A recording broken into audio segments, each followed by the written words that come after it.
Okay,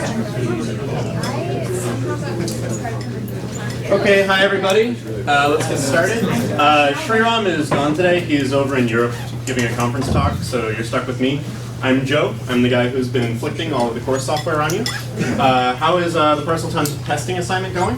Everyone doing pretty good? Yeah. Any questions about it before we get started? What's that do? What's up? Do you guys give hints? We give hints. Go to office hours and you can see how many hints we'd be willing to give. I'm not willing to quote a number up here. Is it like is each test 4 points? Is that how the grading is going to happen? You pretty much, yes. You should try and find all the tests. Some of them are way harder than others, Yeah. and those will be weighted less.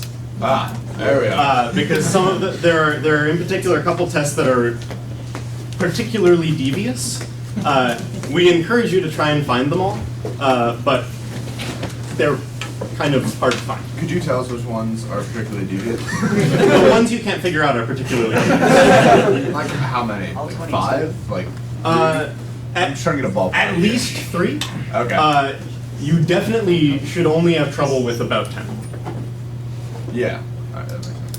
Yep. There's a thread on Piazza where people are telling how many they've got done and the references of ones people haven't gotten done.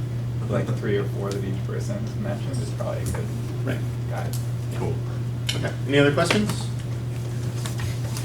Okay, let's get started. What did we do last class? Does anyone remember? Can anyone tell me?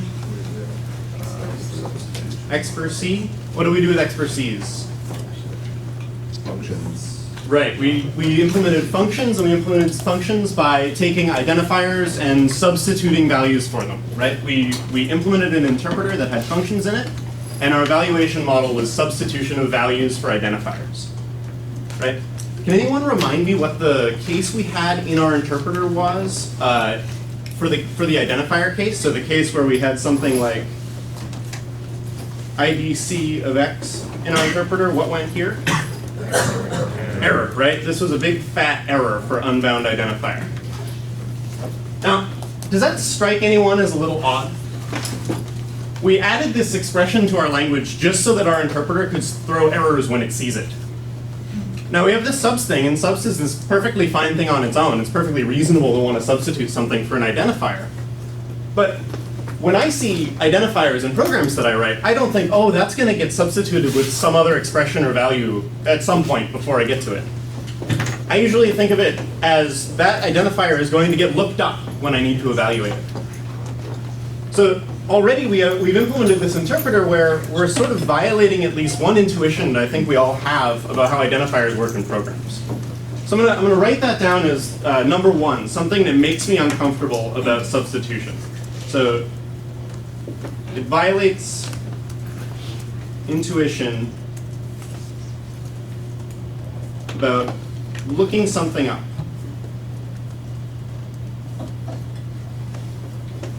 Does anyone have any other ideas about what some constraints in substitution might be? What some things that might be a little weird about our use of substitution in the interpreter? Any ideas? What about if we look at an expression that looks like this?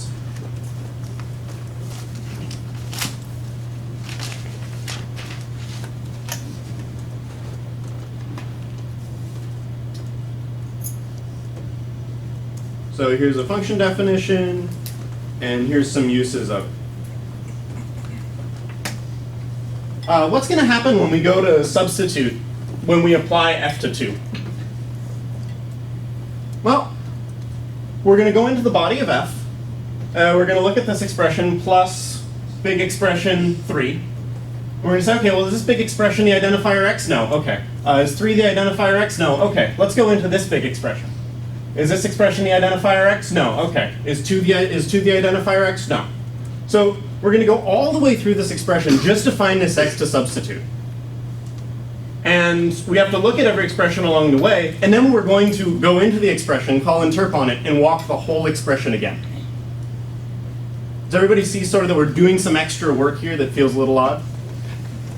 And imagine if there were, oh, go ahead. Yeah, do we really care if there's extra work? I mean, expressions generally aren't larger than a couple symbols. So imagine that we're imagine that now we're tasked with writing an interpreter for a real language, right? You get for JavaScript, you have a 3,000 line JavaScript program that appears in the browser, and now you have to evaluate it, right? All of a sudden, walking that 3,000 line expression multiple times is going to be actually a serious overhead on your computation model. Good question. So there's something to do with efficiency here that's a little weird. And you guys are going to have a written homework that's going to ask you to make that a lot crisper and more precise, exactly what's happening to efficiency when you're doing substitution. And one other thing, question for you guys. Did I include the source code for every single one of the broken interpreters in the binary I gave you? Hell no, right? You would be able to look at them, see what the bug is, and write a test immediately. It would defeat the point of the assignment. But when I write an interpreter based on substitution, I have to keep all the expressions around all the time so that I can keep substituting into them. I have to have the source code for the functions to substitute into to evaluate any of the functions. And while it's a perfectly correct evaluation model, it really hampers our ability to choose different implementation strategies. Surely the compiler in GCC is not keeping the entire source text of the C program around, for instance. So while it's a correct interpreter, it's putting some constraints on the kinds of things we can do with evaluating programs. So keep source text around. So these are at least 3 things that are a little odd about the use of substitution in an interpreter. And what we're going to do today is we're going to think about ways that we're going to think about a specific way to have an evaluation strategy that gets around at least these 3 things, that deals with these 3 uncomfortable things about substitution in using an interpreter. So we have these 3 things. We have this violation of an intuition about looking up. We have some questions about efficiency that are mainly due to walking expressions multiple times. And we have this concern about keeping the source text around, that we have to always have the expression we're substituting into. Go ahead. What do you mean by keeping the source text around? Like keeping the function bodies?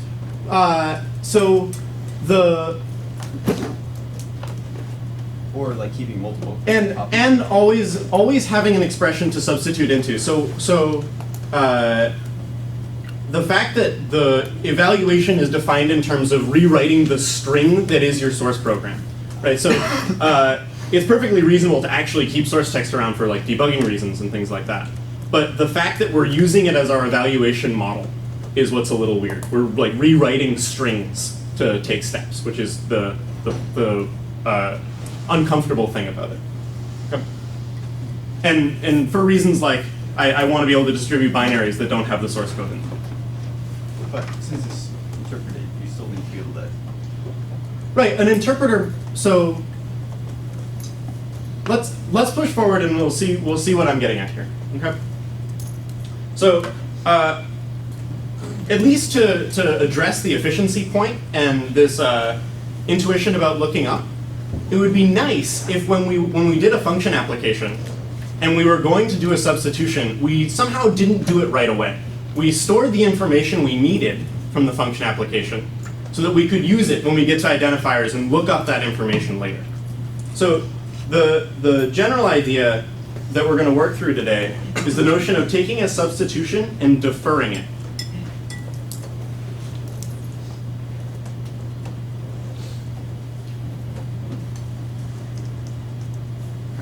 So we're going to put off doing substitution until we absolutely have to.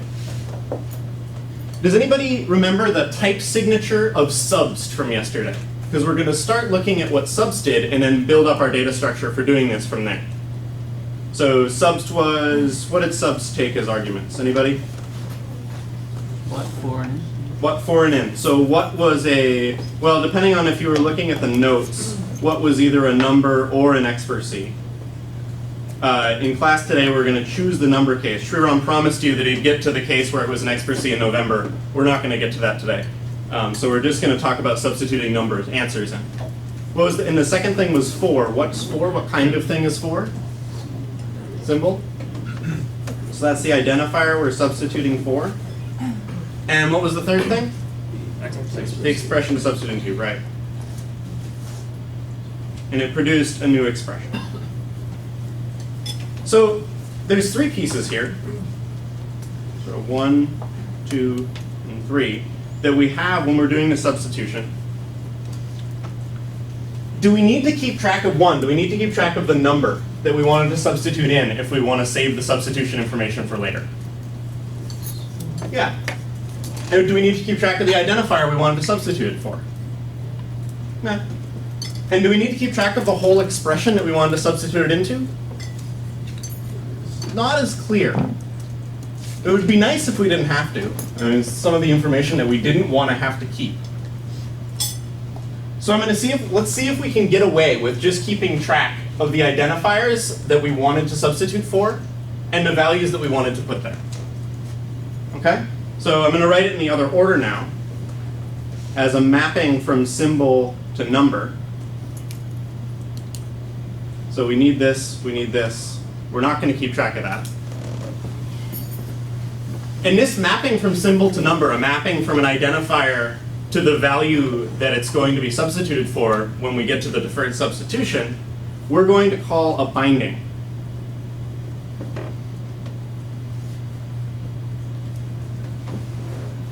And if we have a list of these bindings, a bunch of these things, something that says x is 5 and y is 10, a list of these bindings, we're going to call that an environment.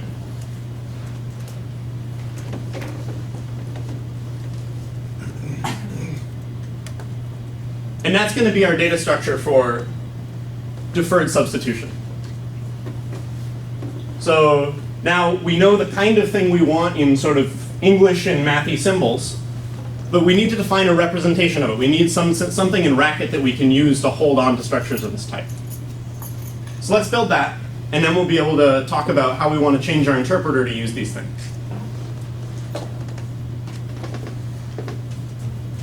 So I'm going to build up a define type here. We're going to call it env. Now, at the beginning of the program, when you start running, what bindings are going to be in the environment, do you think? Anything? Built-in syscalls? Right. So in a real language, you might provide an environment that has all sorts of built-in functions in it. For our evaluation model, where we're starting with, we don't have any built-in syscalls, we're going to start with an empty environment. There's going to be no bindings yet.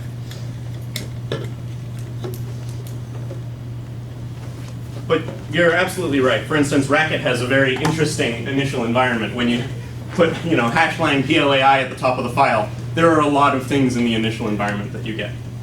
But we're going to start with empty environments, so we need a model of what it is to have an environment with no bindings on it. We'll call it MT. It's one of the PLAI book's favorite puns. So we also might have a binding kind of thing in the environment. And what do you think the pieces of the binding are? Shout them out. Okay, so we're going to have an X that is a symbol,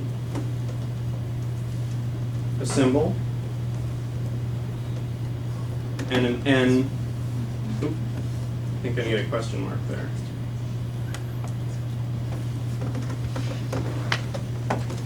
Okay, and then what we're going to do, so that we can keep track of a sequence of these things and not just one at a time, is we're going to say that there is a rest, which is recursively an env.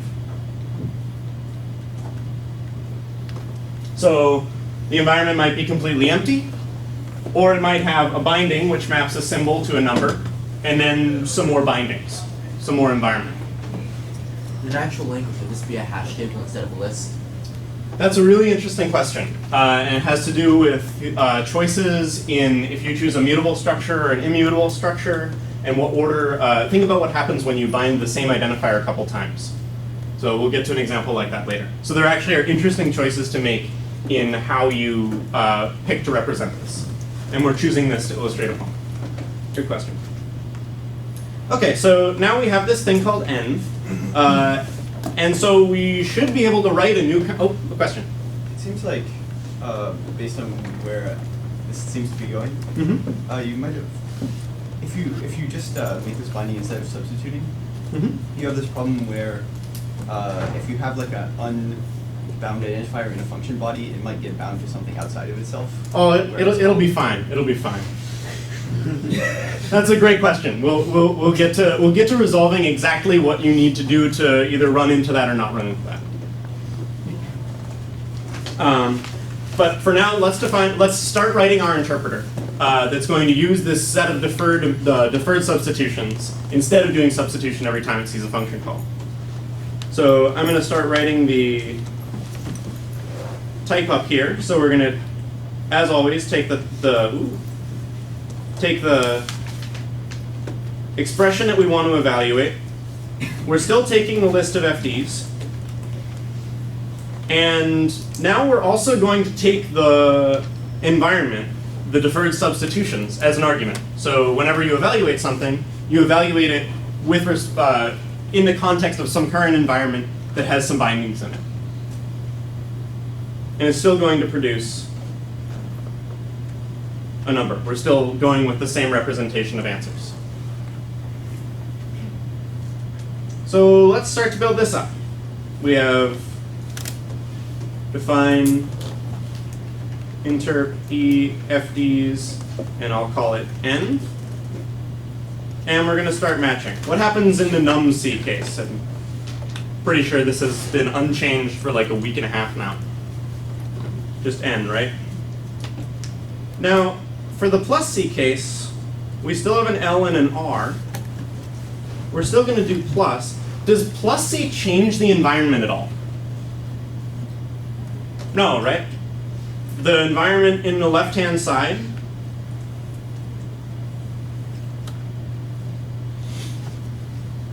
is exactly the same as the environment for the whole plus expression. We don't add any new bindings to the environment as we go into the left-hand side of the plus here.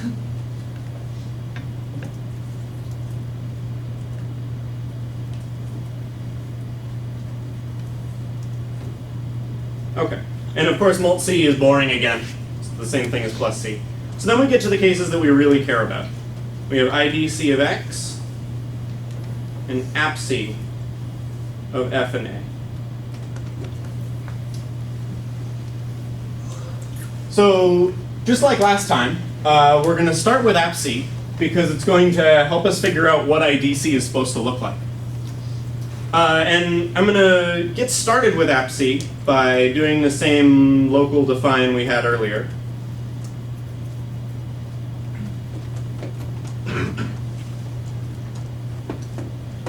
It's either getFD or lookupFD, I always forget. And then we're going to do something in the body here.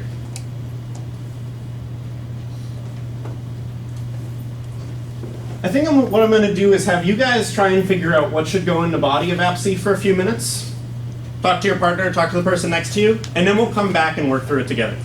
Okay, so take like 3 minutes and just try and think of what's going to happen in the body of this AppC here.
It doesn't matter because it's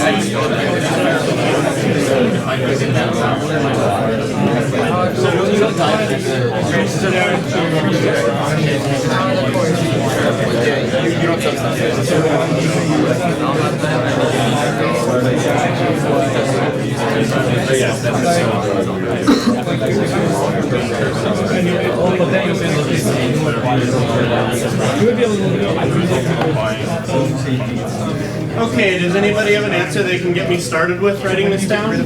Anyone have an idea of how we should start? I'll tell you, we're going to be doing an interp. Did anyone have any idea what we should interp here? What should we interp? Yeah? I mean, we should be interpreting the result of the or we should be interpreting the function replacement in some way. The function replacement. I think there's another part of the function that you might be saying the right thing. Just the body. Right, so the body of the function, right? We want to, our whole goal here is to not do a substitution, to not change the body of the function before we go off and interpret it.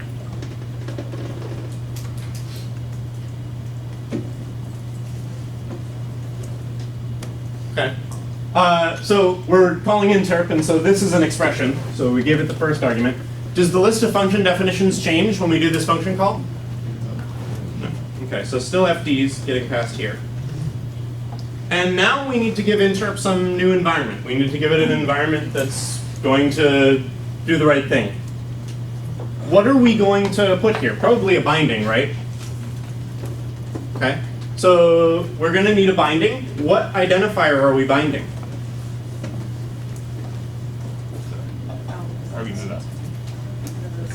A is the A. This is a is a whole expression. This is the argument expression. What identifier did we substitute for last time? It's just whatever symbol we chose to be the symbol. Right. So the parameter to the function, which I think is called FDR. Okay. And the signature for env up here tells us that we've got our symbol. That's the argument, and now we need a number. So what number do we want to bind the argument symbol to? Interp A. Interp of A. With the same FDs, and we need an environment too. The old one. There we go. Okay. And, well, we now know that we need to bind the argument to the value we get from interpreting, and we can extend the current environment with that.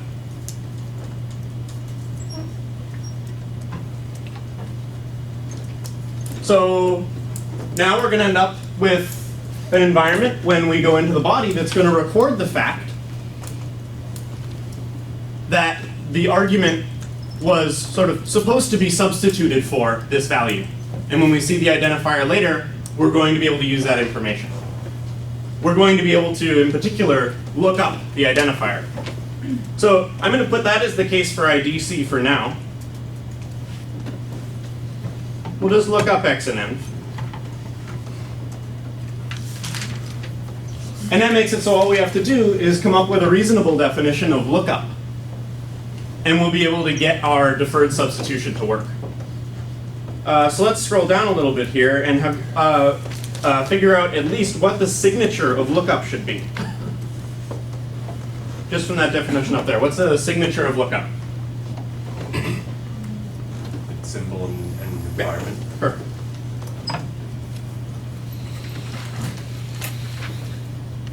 And what should it give us back? Right, so it's giving us back a whole answer. Okay, so if we define lookup on X in an environment, it should be a capital E. And then we do the type case on N, right, because we're going to be looking through this environment. We're going to have a case for the empty environment, and we're going to have a case for an environment that's a binding.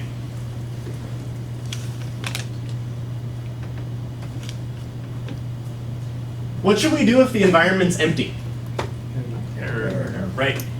So notice what's happened here is our error for unbound identifiers has moved from the identifier case of the interpreter always to only in the case where you see you get to this empty environment case in lookup. So we've at least moved this unbound identifier case to only maybe happening sometimes, depending on what this binding case is. And we're doing a lookup on it. What does the binding case look like? Anybody get me started with the kind of thing I need to do in the binding case? Okay.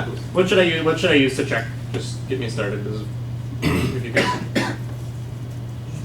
If so. If symbols match. Okay. So if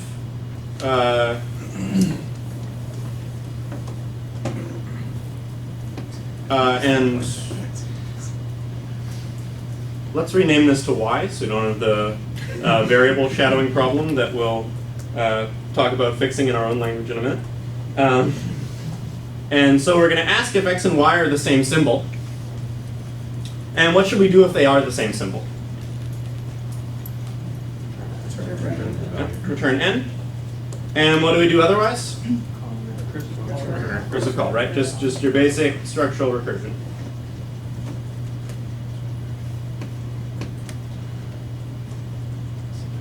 Close all this. Okay. Everyone agree with this definition of lookup? Great. So we have an entire interpreter, and it uses environments, and we like it. So we're pretty much done, right? How do we know if we're done? Test cases. Right. What would it mean for us to be done? What do we want to test for? What's that? The 3 things I wrote down earlier. The 3 things I wrote down earlier. Oh, those are really high-level properties. That would be. I won't be able to write test cases for those in the class, but that's a really good idea. Coming up with a way to test that those things actually hold the programs is a great idea. It's just really hard. Anybody else? Write programs in it and try to interpret it. And try and interpret them. Okay, but we'll just get answers or errors back. I mean, and there will be something that comes out. It works, right? See the results we want. What results would be what we want? You have a correct interpreter in the last class. Right, we have this great interpreter based on substitution. What we set out to do at the beginning of class today was just a different implementation strategy for the same language. The only thing we wanted to do was come up with a strategy that wasn't substitution and got rid of our unease about that, while implementing the same language with the same semantics. So the question to ask here is, did we do that? Basically, is the interp that uses subst the same or not as the interp that uses environments? Did we succeed? Well, if we were in 273, which is the mathy version of this class, we would actually define in operational semantics what interp subst meant and what interp end meant, and then we would prove that for all programs they produce the same result. With our engineering hats on in this class, we're going to do exactly what was suggested back there, and we're going to test. Does anybody have an idea of what a good test case might look like? Well, you define 2 functions, maybe. This is sort of, you define f of x as being y. Okay, so I'll define that to get started, and keep going. Then you define g of y as f of 2. Okay. Then you call g of 3. G of 3. Okay. That seems like a good test case. And it should be an error. And it should be an error. Let's actually step through and figure that out in a second. Do we have any other interesting things? There was this this shadowing thing that I just did in the code that I wrote, right? So this actually looks a lot like this program. If I do something like f of x, x, g of x, not g of y, and f of, say, 4, and call G of 5. This is interesting because we're going to have to do something with x twice in this program. We're going to go into G and do x, and then we're going to go into F and do x again. So I think these programs are pretty interesting. They're going to have some kind of a result for the subspace interpreter and some kind of result for the end-based interpreter. Both of them will. And it's a good question if they're equal. So let's split right down the middle here and have this half of the room come up with answers for the substitution and environment-based results of this program. So my left, your right is doing the top problem, and my right, your left is going to come up with answers for the bottom problem. So take a few minutes and figure out what the answers are for the different interpreters. Do you have a question first before we get started? Okay.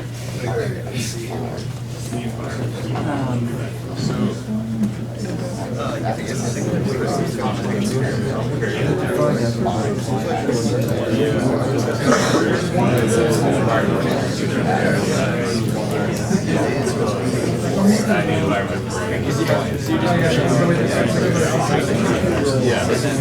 So I mean, like, why still your new definition to this? So your new definition of the variable, so your new budget of the variable will and the question is get your feet off.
Okay, do we have some answers for this? I think I want to start with getting answers for the bottom one. So that's this side of the room. Answers for the bottom one. What do we get with the substitution-based interpreter for the bottom example? Any answers? 4? Okay. And no one disagrees. There's no answer other than 4, no 3s? Okay. Anyone have an answer over there for the environment-based interpreter? 4 again? Oh, great. So we're doing great. A test case passed. Awesome. Correspondence. So for the other example, this side, what's the answer in the substitution-based interpreter? Error, right. And in the environment-based interpreter? 3. Did someone I thought I heard an answer other than 3. Was there anything else? Error? So it's definitely interesting that most of you seem to think the answer is different here. So I think it might be worthwhile to step through this because it seems like we have a test failure here. And at least some disagreement about what happened. And see just what's going on in the environment-based interpreter that might make it different than the substitution-based interpreter. So what we're going to do is we're going to go through and write down the environments at each step of this expression. So what's the environment at G3 when we just start to evaluate the main expression of the program? Empty. Empty, right? I think I heard empty. Someone said empty, right? Okay. What's the environment when we go inside G? So we have binding y 3 empty, right? Because in our interpreter, we extended this env, whoops, highlight that, this env empty with the binding for y. Okay, so what happened, and then what happens when we get to this spot? What do we have here?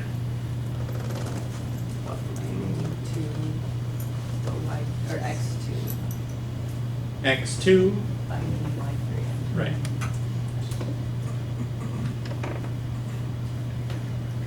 Right. So when lookup goes to look things up, it says, oh, it's not, y is an x, okay, we'll skip that. Oh, look, we found a y, it's 3, and gives back 3. So we did something funny here when we implemented the environment-based interpreter. In the substitution-based interpreter, we only ever substituted in the body of a function its argument name. That's the only thing we ever substituted in there, and then we were done substituting into that function body. But in the environment-based interpreter, we're building up this environment with each successive function call that we do. So we've added y3 to it, and then we add x2 to it, and somehow we kept that around. But what environment did we really want to have when we were in the body of fx? X equals 2 empty. I'm sorry? X equals 2 empty. Yeah. Right. So the only substitution we should have done on the body, the substitution the interpreter that used subs did, was only to substitute 2 for x. That's it. It didn't try and substitute anything for y. That wasn't a parameter of the function. So somehow we screwed up in the interpreter. Or I screwed up in the interpreter since I wrote it, and got that thing added in there. And where did that happen?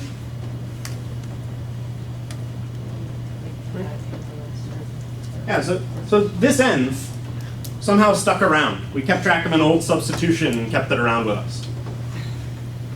What should that env be? Empty, right? There's no other substitutions we want to do. It's really just, should just be MT. Right, so go ahead. What if we want global variables in our language? What if we want global variables in our language? So It's not there's- necessarily global, it's dynamic bound. So, right, so global variables, there's a lot of ways to add global variables to a language. And you could do it by requiring that they all sort of wrap the entire program. You could also use things we haven't gotten to yet, like mutation, to get them. So there's a lot of ways to add global variables. It's sort of it's an interesting concept that we'll get to later about what it means to be a global variable instead of just the variables that are function arguments here. So, but we're not trying to do global variables here, so we'll get to it later.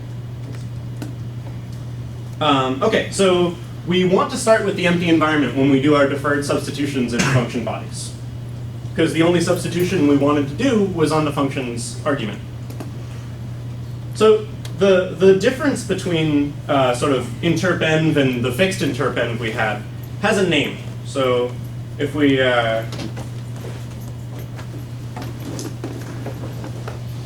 think about interp subst versus interpenv.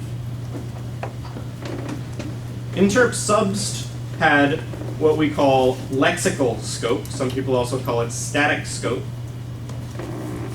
And interp env has dynamic scope. And I'm writing this in red and green because I'm actually making a value judgment about dynamic scope. This course does not make many value judgments about features in programming languages. But the distinction between lexical scope and dynamic scope is one we feel is worth making. So the thing that lexical scope means intuitively is that when you look at an identifier in a program, you can see unambiguously the binding occurrence of the identifier. So if we look at these programs, we look at, let's start with the bottom program. And if we look at this x here, this is a occurrence of the parameter that's going to cause bindings to happen in the body of the function. The extent of the identifiers that it can bind should just be the body of the function, just be literally the syntactic scope of the function, what appears in that function body. And the same for this x. Now, up here, we have this x, whose binding extent should be this function body. And then we have this y, which should be this function body, but we see that we're seeing it appear up here. Right? It's showing up, the binding for y that happened in G is showing up in F. Now, in this program, I can tell unambiguously where y was bound, because there's only one y in the program that binds anything. But if there were another function that was h of y, now, while I'm writing f, I don't know where my y came from. It could have come from some call to g at some point, or some call to h at some point. The static reasoning power you get from being able to tell where your identifiers are bound is awesome, and virtually all modern languages choose lexical scope over dynamic scope, just because you can tell what's going on in your program so much better. Emacs Lisp is like the only programming language that's still widely used that has dynamic scope. And once we've made this change and added MT as the environment that we're choosing as the initial environment for function bodies, our interp and fixed falls into this category. So the thing that, the distinction between lexical scope and dynamic scope is really important, and most programming language authors, when they implement dynamic scope, it's like an error they wish they could take back. Just like I did in lecture. And the thing that really gets me about this is the difference between lexical and dynamic scope was, what, 5 characters? Right? Like literally, that was the mistake. So when you're writing interpreters, or writing compilers for that matter, when you're writing anything that's working with source programs and running programs, you have this really subtle task of carrying around all of the pieces of other programs. You're literally, if you think about programming languages as user interfaces, you're just carrying around your user's computation. And that's a really delicate thing. And you can make mistakes, like this entire environment, you just use the wrong one somewhere. So one reason that we like to think about core languages and surface languages that desugar is that these kinds of subtle decisions are really important to make. You have a question? Yeah, you Okay. Are really important to make at the core language level so that we get them right in a small language. Because trying to make this choice for every single construct of a large language is a really hard business to be in. Every time you go to your next piece of syntax, you have to decide, how am I going to do the binding rules for this thing? If you make a decision like lexical versus dynamic scope in the core, you actually have some kind of a guarantee that you won't screw up scope if you implement features through desugaring. And you get that for free for the rest of your language design. So that's a really important point that I wanted to get across to you guys. I can take a question. So the reason that it's empty there is because we only have one argument. Is that right? Almost. The reason that it's empty is there's no other environment floating around the function definitions.